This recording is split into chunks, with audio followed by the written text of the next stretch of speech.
আমরাই সম্ভবত শেষ প্রজন্ম যাদের বাবা মা ফেসবুক আইডি নেই বা তারা ফেসবুক চালায় না। হ্যাঁ ভাই, এটাই সত্যি, বুঝতে পারছেন। আর আমাদের বাবা মার ফেসবুক থাকলে আমাদের কেমন অসুবিধা হতো তাহলে আপনাদের মাঝে এখন আমি শেয়ার করব।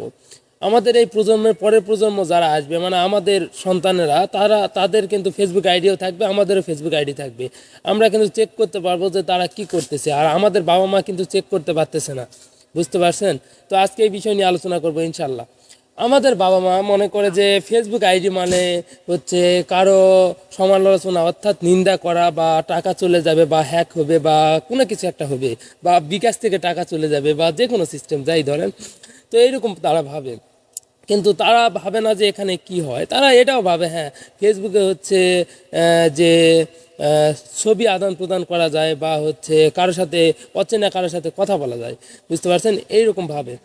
আর তার সাথে মনে করেন যে, আর আমরা যেটা করব, আমাদের যদি সন্তান হয় বা আমাদের প্রজন্মের পর প্রজন্মটা যারা ভাববে সেটা হচ্ছে, আমরা সন্তানদের ফেসবুক আইডি খুলে দিলেও আমরা সবসময় চেক করতে পারবো যে হচ্ছে তাদের কয়টা ফ্রেন্ড আছে, তাদের হচ্ছে তারা কি পোস্ট করতেছে, তাদের হচ্ছে অর্থাৎ ইমোশনাল কোনো পোস্ট করতেছে নাকি, বুঝতে পারছেন, সব কিছু। তাহলে আমরা সতর্ক হব।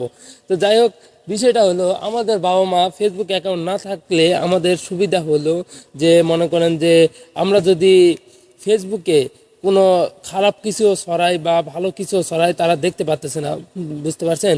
আমাদের কোনো শরম থাকতেছে না, আমাদের আত্মীয় স্বজনও মানে পোস্টগুলো দেখতে পারতেছে না। এই জন্য আমাদের মনে করেন যে শরম হচ্ছে না, এই জন্য আমরা সব কিছু করতে পারতেছি। আর যদি আমাদের বাবা মার ফেসবুক অ্যাকাউন্ট থাকলো তাহলে কিন্তু আমরা সব কিছু করতে পারতাম না।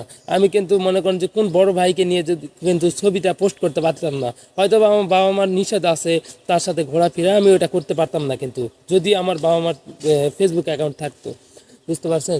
তো এই হচ্ছে বিষয়। হয়তোবা বাংলাদেশ ছাড়া অন্য পৃথিবীর যেসব কান্ট্রি আছে সবার এই সময় 2025 সালে ফেসবুক মোটামুটি আছে। ফেসবুক হোক বা এক্স হোক বা যে কোনো এনি অ্যাকাউন্ট সোশ্যাল মিডিয়া আছে, কিন্তু আমাদের বাবা মা মনে করেন যে হচ্ছে টাচ ফোন, অর্থাৎ আমাদের স্ক্রিন টাচ ফোনগুলো ব্যবহার করে না। তারা মনে করেন যে বাটন ফোন ব্যবহার করতেই ভালোবাসে, আর তারা ফোনে কথা বললেই মনে করেন যে খুশি, বুঝতে পারছেন।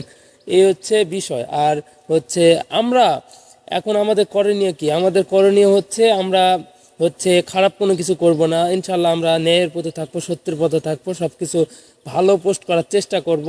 আর তার সাথে আমরা যেহেতু ইসলাম ধর্ম পেয়েছি, আলহামদুলিল্লাহ, ইসলামিক কন্টেন্ট বা ইসলামিক পোস্ট মানুষের যেন উপকার হয়, মানুষ যেন কোনো কিছু শিখতে পারে, এমন কিছু পোস্ট করার চিন্তা ভাবনা বা করব ইনশাল্লাহ। আর আপনারাও ইনশাল্লাহ আপনাদের ছোট ভাই থেকে শুরু করে যারা নতুন ফেসবুক অ্যাকাউন্ট খুলবে তাদেরকে এই দাওয়াতটা দিবেন যে যদি আপনারা ফেসবুকে ভালো কিছু ছড়ান, ইনশাল্লাহ পরকালে আপনাদের ভালো কিছু হবে ইনশাল্লাহ। আজকে এই ভিডিও এতটুকুই করলাম, বেশি বড় করলাম না আজকের ভিডিওতে। আসসালামু আলাইকুম।